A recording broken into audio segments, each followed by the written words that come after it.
شروع اللہ کا نام لے کر جو بڑا مہربان نہایت رحم والا ہے۔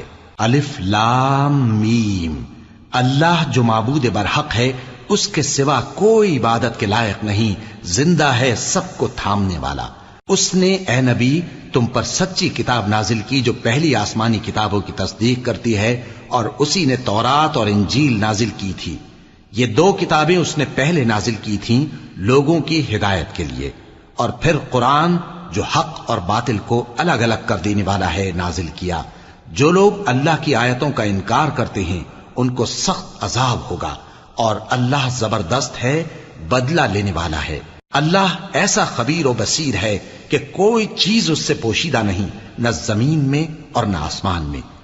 وہی تو ہے جو ماں کے پیٹ میں جیسی چاہتا ہے تمہاری صورتیں بناتا ہے، اس غالب حکمت والے کے سوا کوئی عبادت کے لائق نہیں۔